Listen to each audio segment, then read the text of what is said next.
o Rubens Ottoni, nosso convidado mais uma vez. E antes de dar bom dia a ele, eu queria trazer aqui para vocês o retorno que a Caixa Econômica Federal nos deu, até porque ele já pode comentar e explicar também para a gente todo esse procedimento que acontece no programa Minha Casa Minha Vida, né? A gente questionou a Caixa sobre eventuais tentativas de convênio, pedido de convênio da Prefeitura de Anápolis com a instituição para viabilizar o programa Construindo Sonhos. A nota que a Caixa nos enviou é essa, diz que a Prefeitura tem propostas protocoladas no âmbito do programa Minha Casa Minha Vida com diferentes fontes de recurso, o FAR, FDS, FGTS e OGU.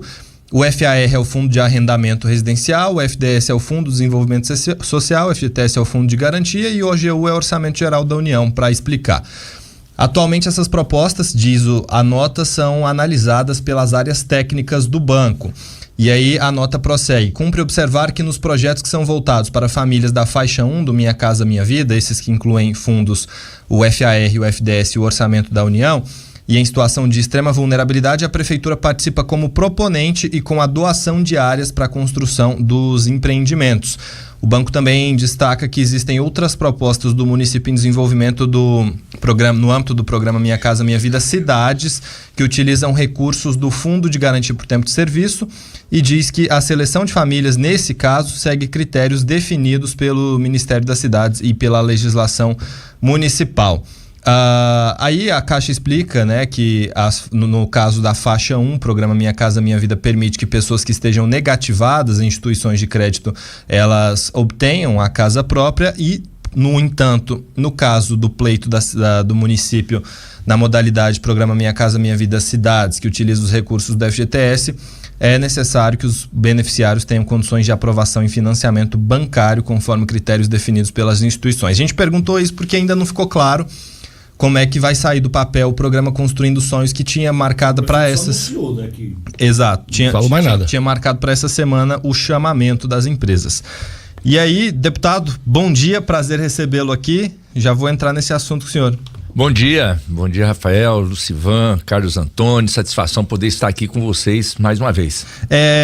A gente vai falar de vários outros assuntos, mas aproveitando sua presença, o senhor que conhece já há muito tempo todos os programas do governo federal, nesse caso, a gente até questionou a Caixa, ainda não tivemos esse retorno, se tem um tempo para eles responderem essa proposta.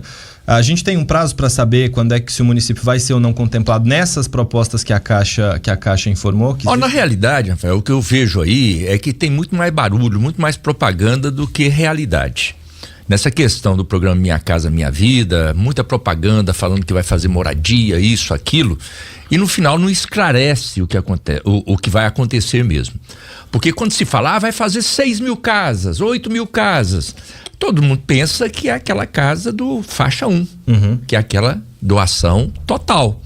Passa essa impressão, como na nossa administração municipal, coordenada pelo prefeito Antônio Gomide, nós fizemos o Copacabana, o Leblon, que foi tudo 100% governo federal. Mas no caso aqui em Anápolis, quando eles falam, vamos fazer tantas mil moradias, a maioria não são do faixa 1, são do faixa 2, do faixa 3, aqueles programas que você apresentou ali, que a Caixa respondeu, que são aqueles financiados, que são iniciativas empresariais, e que o recurso é do governo federal, o recurso é do programa Minha Casa Minha Vida, mas a participação da prefeitura é mínima.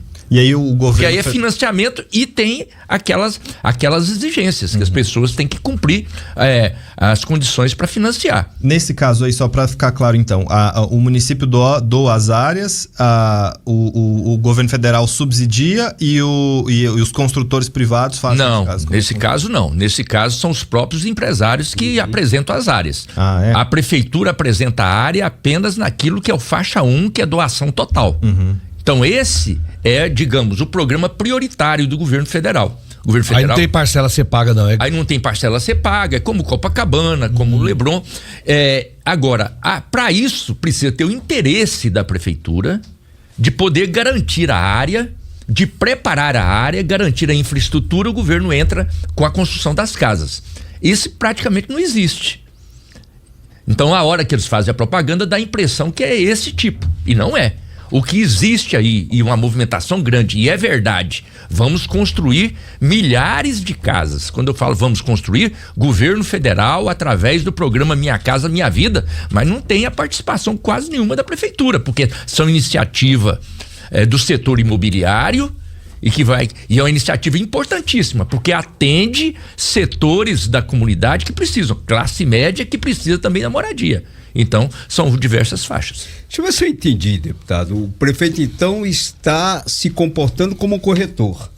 Só que ele tem a primazia de poder doar a área, empresários construírem e venderem essas casas para moradores interessados.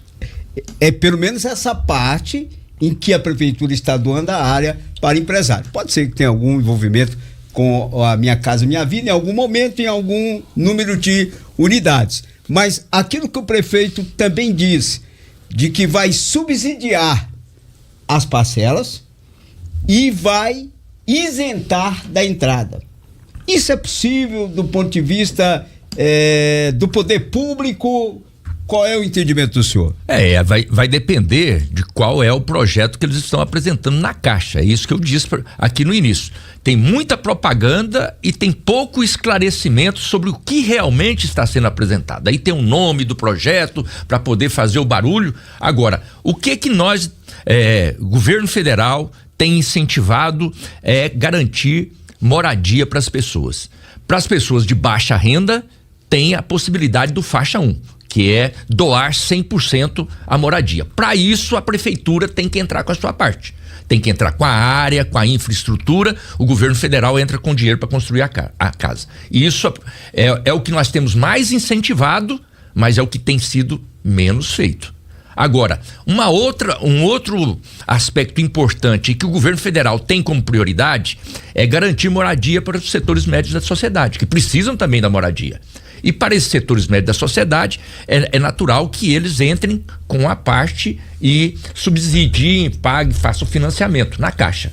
Agora, nesse caso, não é a prefeitura. As próprias empresas apresentam o projeto na Caixa e se viabilizam para poder fazer o financiamento. Que é o que já tem, todo bairro tem uma casa ou outra, né? Sim, nós temos mais de 3. Aí não é um conjunto habitacional, né? Não necessariamente. Em alguns lugares até tem. Também um condomínio, né? São iniciativas, mas não necessariamente, mas são iniciativas empresariais legítimas, importantes e que ajudam a diminuir o déficit habitacional na cidade, no estado e no país. Mas é preciso esclarecer que são iniciativas diferentes. Essas iniciativas têm muito pouca participação da prefeitura municipal. A gente até aborda isso, a gente questionou a Caixa, já questionamos a AGEAB, que diz que houve o envio de uma proposta que está sendo estudada também por parte da prefeitura, justamente porque não houve clareza no discurso, na divulgação do programa, tampouco na legislação que foi enviada à Câmara. Não há um detalhamento e as pessoas ficam muito ansiosas de quando é que o programa vai sair, afinal a gente trata de habitação. Cria expectativa, né? Exatamente.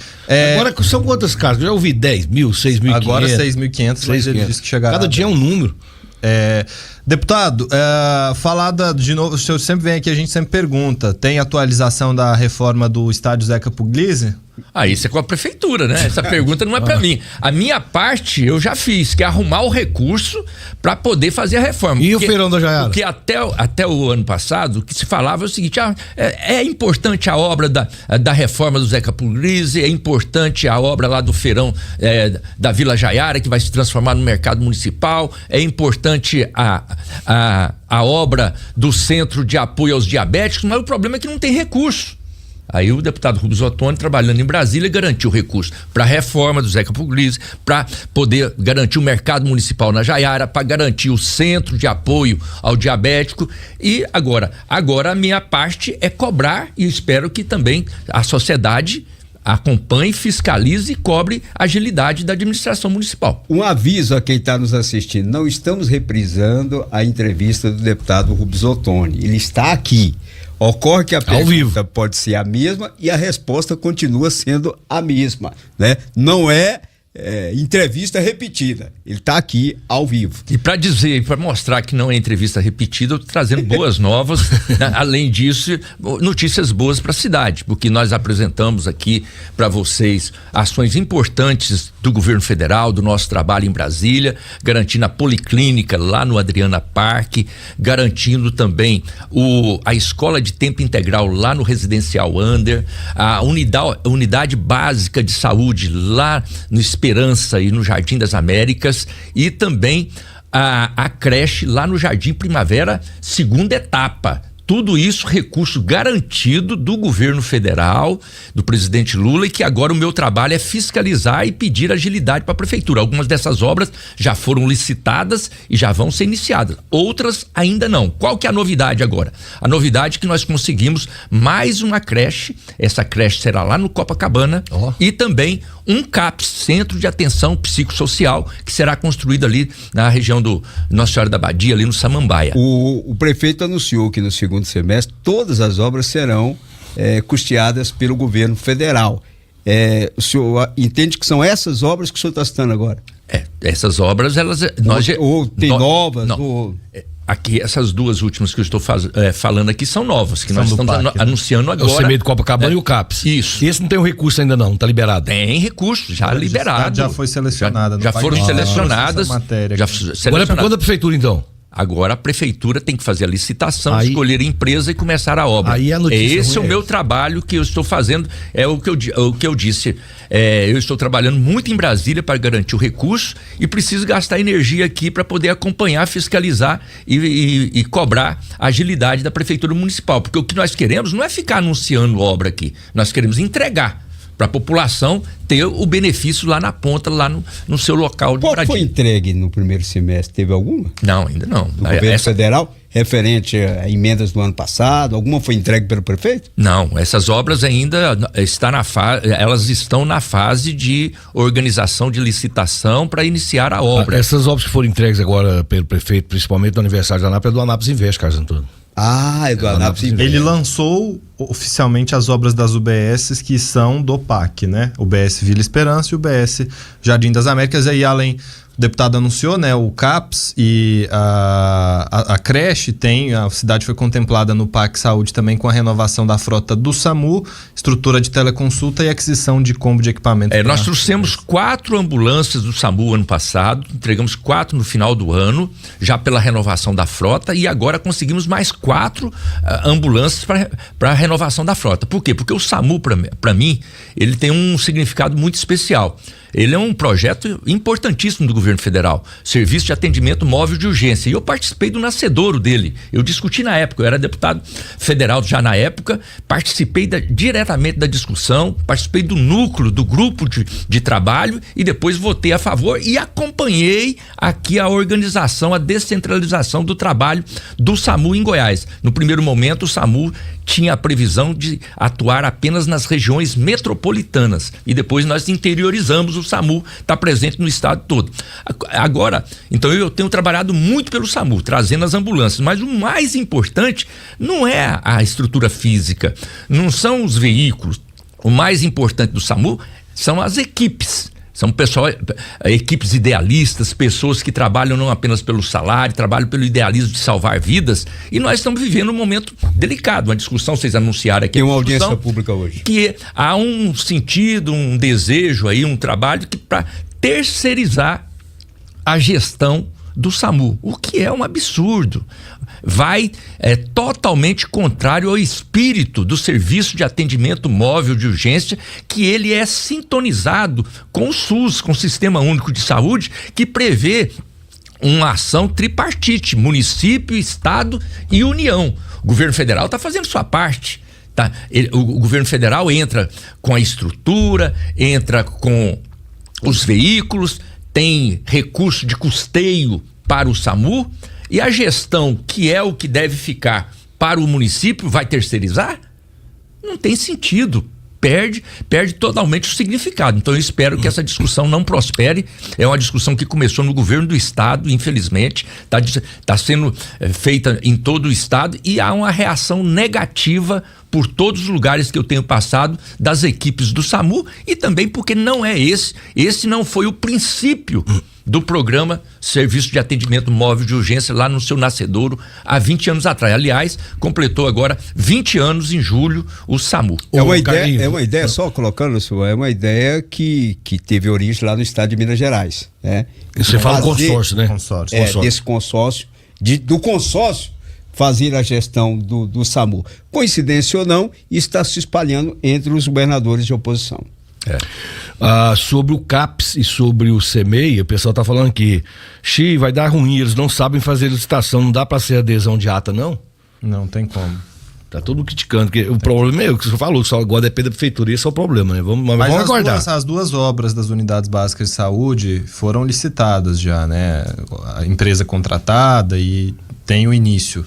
Pelo menos essas duas obras do PAC, elas tiveram... O nosso contato com a prefeitura, eu tenho feito um contato, vocês sabem o meu jeito de trabalhar, sempre trabalhei independente de partido político, independente de quem está à frente da prefeitura. Na administração anterior, nós orientamos em tudo que pudesse fazer. O meu objetivo, o meu interesse é fazer com que os recursos do governo federal cheguem o máximo possível em Goiás e em especial na cidade de Anápolis. Então eu tenho orientado, e nas minhas tratativas com a prefeitura municipal, eles estão se colocando interessados, querendo agilizar, e sinalizaram que nos próximos meses todas essas obras serão licitadas para que a gente possa ver as obras sendo executadas. A professora Patrícia Piccolo diz o seguinte: excelente o trabalho do deputado Rubens Ottoni, sempre fui sua eleitora, parabéns pelo trabalho voltado a SAMU, pena que a gestão lá não funciona como deve, péssimo atendimento, segundo a professora Patrícia.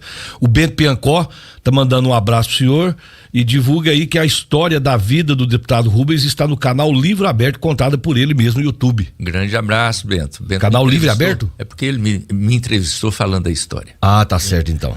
Deputado, aproveitar sua presença aqui, a gente viveu uma semana de muito calor em Brasília, né? Com a prisão domiciliar do ex-presidente Jair Bolsonaro, e uma reação que eu acho que de proporção inédita no Congresso Nacional, tanto na Câmara quanto no Senado, de chegar à paralisia total, quase que total dos trabalhos, né? Pelo menos em plenário, por conta da ocupação dos parlamentares apoiadores do ex-presidente. Tudo normalizado, e lá dentro, que clima o senhor sente para essas próximas semanas, que a nós aqui parece que ainda vão ser bem quentes? Então, é natural que haja muito debate, muita discussão, e vai ter muita polêmica. Agora, o problema lá, viu, Rafael, a questão lá não é por causa da questão do Bolsonaro, não é por causa da questão de prisão domiciliar, não é porque o Eduardo Bolsonaro quer exercer o mandato dele de deputado federal lá dos Estados Unidos, ou por causa do Trump. A questão é o seguinte: o grande desafio que nós temos que enfrentar é o seguinte: fortalecimento da nossa democracia. Nós precisamos entender que democracia, ela é um pilar fundamental. E o que é democracia? Democracia é você respeitar a Constituição. O que é a Constituição? É uma lei que tem que valer para todos. Não é por conveniência. Agora, tem gente que quer viver na política, que é o seguinte: a lei vale quando ela interessar para mim, quando ela me favorecer. Quando a lei não me favorece, aí eu coloco fogo no circo. Não pode ser assim. A urna eletrônica, por exemplo, sempre valeu, sempre foi importante, enquanto ganhava a eleição. O dia que perderam a eleição, a urna eletrônica já não vale mais. Aí começa a questionar a urna eletrônica. Aí, se a decisão, o STF, sempre houve STF, e nunca vi ninguém criticar o STF.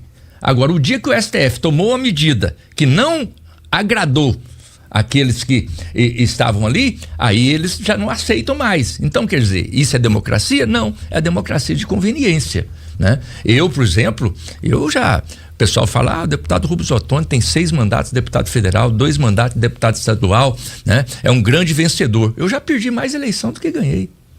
Já perdi mais do que ganhei. Mas por que hoje eu estou aqui como deputado federal e sou respeitado? Porque quando eu perdi, eu respeitei o resultado da eleição. E fui trabalhar para tentar ganhar na próxima. Eu não fui fazer briga, questionar, mentir, enfrentar. Fechar BR. Então eu respeito. A democracia é assim. Não é só. Eu não posso seguir a lei só quando ela me interessa. Esse é o desafio que nós estamos tendo em Brasília. Só mais uma pergunta nesse ensejo. Muito se fala que o ex-presidente da Câmara, Arthur Lira, foi procurado para selar esse acordo que tirou os deputados bolsonaristas ali do comando da mesa diretora da Câmara e que o Hugo Mota estaria fragilizado. O senhor vê esse cenário? O presidente Hugo Mota mantém sua total autoridade? Não, tem autoridade, mas o Arthur Lira faz parte do grupo dele. Então isso não é uma conspiração contra ele, é natural. Eles fazem parte do mesmo grupo, então eles discutem. E ali houve uma estratégia para ter uma saída honrosa para quem estava fazendo a manifestação.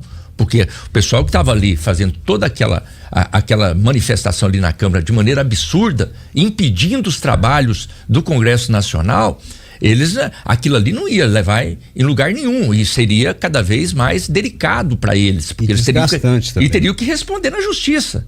Além de desgastante politicamente, teriam que responder na justiça. Então ali o Arthur Lira, no meu entendimento, trabalhou nos bastidores para ter uma saída honrosa, para ter um sinal para que justificasse o pessoal sair daquela postura. Agora, o vereador Rimé tá ouvindo lá na Câmara, ele e a equipe de toda ligadinha. Rimé que viralizou o Brasil inteiro agora. Com aquele, na sessão de segunda, naquele debate com o Suender, que ele respondeu, já tá aí com mais de 100 mil aí. Grande abraço ao Rimé, toda a sua equipe, parabéns pelo excelente trabalho. Como tá a situação do Bolsonaro que tá fora do país, do deputado?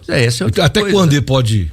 Não, já venceu o prazo da licença, em junho. E aí? Pois há uma cobrança já judicial dele perder o mandato. Há um número de sessões que ele pode se ausentar. Pode se ausentar. Na medida que vence esse número de sessão, é o que eu disse, democracia por conveniência, então você pode exercer o mandato de deputado federal fora do país?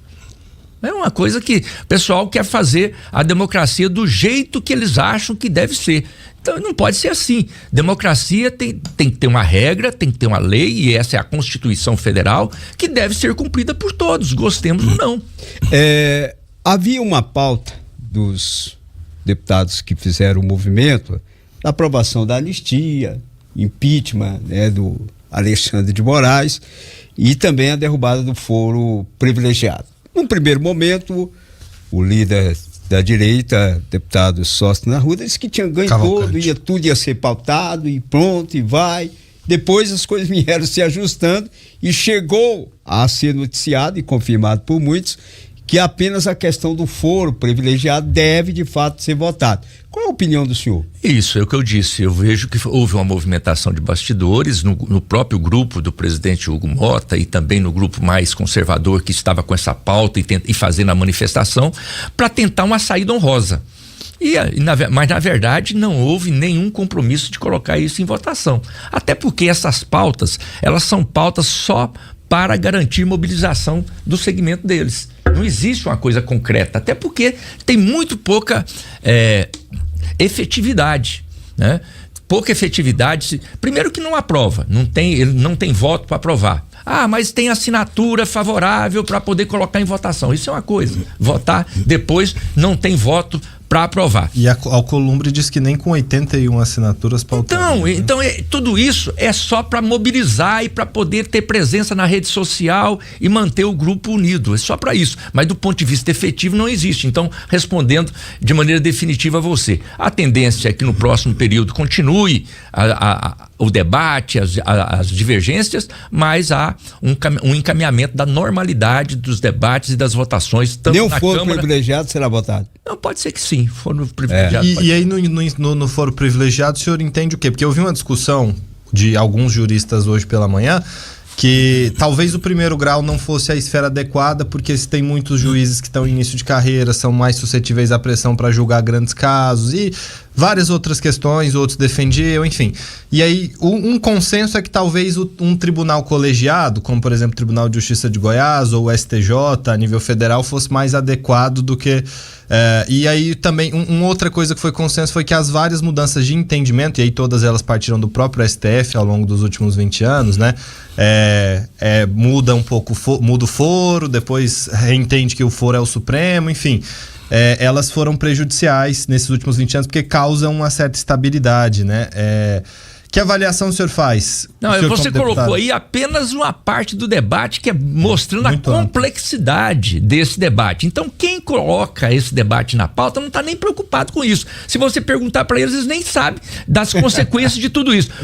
A preocupação é poder na rede social fazer o barulho, criar um questionamento, criar uma situação de instabilidade para governo, para o país. Então, a hora que coloca uma pauta como essa no centro das atenções, ou coloca esse assunto na pauta, vai ter que se debruçar, vai ter que ouvir o setor, todo o setor judiciário, para poder ver como é que se faz esse ajuste, como que se adequa, para poder não piorar. Você pode, e eu concordo que precisa fazer ajuste, porque às vezes tem efeitos colaterais daquilo que foi pensado como uma coisa boa lá atrás, mas não quer dizer que você tem que desmontar todo o sistema e começar do zero. E tem que lembrar que isso só PEC, né? Exatamente. Só que eles estão esquecendo qual que é a nomenclatura, foro privilegiado, né? Então, e subentende-se o quê? Que na verdade eles estão levando vantagem. Por quê, Rafael? Digamos que seja desse uma entrada numa ação, digamos que na primeira instância venha prevalecer. Vai que o juiz acata, né, na primeira instância, talvez porque não gosta do deputado, talvez porque não gosta do senador, né, e acaba acatando. Se está no STF, a situação é melhor avaliada. Eu acho que vai ter muito mais prejuízo aos parlamentares, né, do que ganho, e eles estão se esquecendo. Olha o que o Rodolfo fala aqui. Essa ruaça que fizeram no Congresso foi uma vergonha sem precedentes. Espero que esses congressistas sejam devidamente punidos pela própria Câmara, sem necessidade de ir para a Justiça para não fazerem papel de vítima novamente. Existe a visão do deputado, a chance dessa punição vir da Câmara? Existe sim, nós já fizemos um pedido oficial à presidência da Câmara para que haja uma punição exemplar, pelo menos simbólica, para que isso não vire regra. É um absurdo mesmo, né? E espero que o presidente da Câmara tenha pulso para poder encaminhar. Falei com ele ontem, e ele falava que está estudando a maneira do encaminhamento. Então eu espero que para a próxima semana nós possamos ter um encaminhamento para poder ser analisado do Conselho de Ética da Câmara, é claro, com todo o direito de defesa, mas que haja uma punição exemplar àqueles que estão, de uma certa forma, desmoralizando o próprio poder. Uma pergunta, o PT já fez algo assim parecido com o que foi feito agora? Bons tempos. Porque ontem falaram isso, que o PT já tinha feito esse tipo bons tempos aqueles que falavam que o PT que era radical, né? Bons tempos aqueles, quando a gente vive uma situação como essa, né? Porque o PT sempre respeitou o resultado de eleição, né? Nós, para podermos chegar à presidência da República, nós perdemos eleição várias vezes e nunca fizemos nem 10% do que esse pessoal está fazendo, porque perdeu uma eleição. Aliás, perdeu a eleição por total incompetência, né? Porque é a primeira vez que alguém perde a eleição sendo candidato à reeleição. Então perde por incompetência e depois reage do jeito que tem reagido, tentando criar instabilidade, não para o presidente Lula, não para o governo, não para o PT, criando instabilidade para o país, porque o país é que sofre, o setor empresarial sofre, e então é uma questão lamentável. O Wilmar Lopes da Luz está mandando um abraço pro senhor, o Vandré Queiroz também, o Jean Estrela e o Edu Rodrigues. O Edu tá lá nos Estados Unidos, está nos ouvindo, manda mensagem. Grande abraço a eles. Wilmar, eu tenho um abraço, Wilmar, lá de Formosa, Wilmar. Lá ontem eu estive em Formosa, Wagner Gualberto mandou um abraço para você. Olha só. O Edu Rodrigues nos Estados Unidos fala o seguinte: última eleição para deputado, eu coordenei a campanha do MDB e andei em algumas cidades e fiquei impressionado com o trabalho que o Rubens Ottoni tem por todo o estado. Na pré-campanha andei em várias cidades do norte goiano e em outras do sudeste goiano. E todas que eu andei, encontrei pessoas que têm aliança com o deputado Rubens Ottoni. E sempre quando abre as urnas, os votos que ele obtém é nítido o trabalho prestado por ele. O Edu Rodrigues. Muito grato, Edu. Muito grato aí pelo respeito, pela consideração, independente de apoio. Isso para mim é muito importante, esse reconhecimento. Deputado, vem aí uma eleição que promete ser uma das mais atraentes para o futuro do país. O PL, a direita, e hoje já se confunde também com o Centrão, está se preparando para fazer uma maioria esmagadora no Senado, né? Projetando, né, vitórias daquilo que é pensado pela própria direita. Como é que o PT está observando isso? Se está atento? Se é uma guerra perdida? Qual que é a análise do senhor? Não, o jogo eleitoral é um jogo legítimo, está falando aqui da democracia, né? Democracia é assim, você joga, você disputa o processo eleitoral. O problema hoje é que o pessoal não quer respeitar o resultado. Então, mas agora para frente, como é que vai ser? Pois é, eles falam, mas então nós vamos ter maioria no Senado. Claro, para ter maioria no Senado tem que ter voto. E no meu entendimento, Carlos Antônio, esta postura, não apenas do PL, mas daqueles setores que estão ao lado ali, defendendo as pautas mais conservadoras, eles deram um tiro no pé.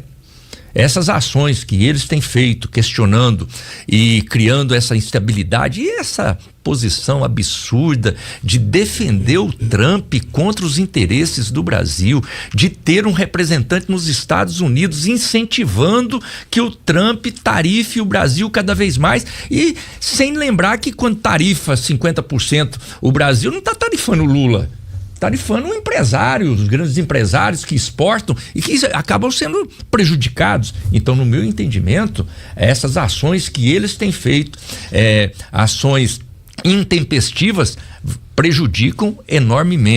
vão prejudicar enormemente o desempenho eleitoral e essas metas que eles colocaram. Então, a minha percepção é que a tendência é que eles fiquem mais isolados do que estão.